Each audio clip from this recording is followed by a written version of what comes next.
Friends, ഇത് നമ്മുടെ ആഗ്രയ്ക്ക് പോണ വഴി. ആഗ്ര എത്തുന്ന മുമ്പ് ധോൽപൂർ എന്ന് പറഞ്ഞ സിറ്റി ഉണ്ട്. ധോൽപൂറിനും ആഗ്രയ്ക്ക് ഇടയിൽ വരുന്ന ഒരു പപ്പുചട്ട് എന്ന് പറഞ്ഞൊരു ധാബയാണ്, അല്ലെങ്കിൽ PJ ധാബ. ഇത് പറയാൻ കാരണം, ഇത്രയും സൗകര്യമുള്ള ധാബ ഈ വഴിയിൽ നമുക്ക് അങ്ങനെ വേറെ കിട്ടില്ല. നമ്മളിപ്പോൾ സൗത്തിൽ നിന്ന് ഇപ്പോൾ ഞങ്ങളിപ്പോൾ നാഗ്പൂര്, അത് കഴിഞ്ഞിട്ട് സാഗർ ജാൻസിയിൽ നിന്ന് ഇപ്പോൾ ആഗ്രയ്ക്ക് പോണ വഴിയാണ്. പപ്പുചട്ടിൻ്റെ പ്രത്യേകത എന്ന് പറഞ്ഞാൽ വെജ് ഉള്ളൂ, പക്ഷേ സാധനങ്ങൾ എന്തോ ആയിക്കോട്ടെ, റൊട്ടി ആയിക്കോട്ടെ, ദാലായിക്കോട്ടെ, പനീർ മസാല ആയിക്കോട്ടെ. ഞങ്ങൾ ഒരു പനീർ പഞ്ചാബി മസാല കഴിച്ചത് അടിപൊളിയായിരുന്നു. പിന്നെ നല്ല AC റൂമാണ്, ഐസ്ക്രീം പാർലർ ഉണ്ട്, ജ്യൂസ് കോർണർ ഉണ്ട്, ഈ പറഞ്ഞ സെറ്റപ്പുകളെല്ലാം ഉണ്ട്. പിന്നെ ഫാമിലി ആയിട്ട് ഇരിക്കുന്നവർക്ക് ഗാർഡൻ പോലെ ഇരിക്കുകയും ചെയ്യാം. പിന്നെ ഇതിൻ്റെ ബാക്കിൽ ഏറ്റവും അറ്റത്ത് ടോയ്ലറ്റ് ഉണ്ട്.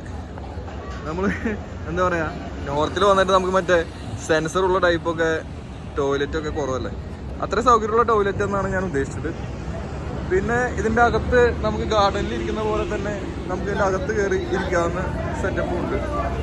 ഇപ്പോൾ നമ്മൾ അകത്ത് വരാണെങ്കിൽ ഇവിടെ നമുക്ക് നന്നായിട്ട് ഇരിക്കാം.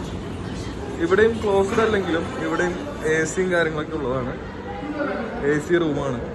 പിന്നെ എല്ലാം ഫാനും അവൈലബിലിറ്റി ഒക്കെ ഉണ്ട്. ഞങ്ങൾ കഴിച്ചത് ഇവിടെ ഇരുന്നാണ്. ഞങ്ങളുടെ സാധനങ്ങളെല്ലാം മാറ്റി വയ്ക്കാനും ജാക്കറ്റും കാര്യങ്ങളൊക്കെ വെക്കാനും റെസ്റ്റ് എടുക്കാനൊക്കെ തന്നിരുന്നു. ഞങ്ങൾ 1-2 പ്രാവശ്യം ഓർഡർ ചെയ്തിരുന്നു. പിന്നെ ഇവിടെ AC റൂം ഫാമിലിക്ക് വേണ്ടി വേറെ സെപ്പറേറ്റ് ഉണ്ട്. AC റൂമിൽ ഇരുന്നവർക്ക് AC റൂമിൽ ഇരിക്കാനും സൗകര്യമുണ്ട്. അപ്പം മൊത്തത്തിൽ പറഞ്ഞാൽ PJ ധാബ, പപ്പുചട്ട് ധാബ ഒരു അടിപൊളി ധാബയാണ്.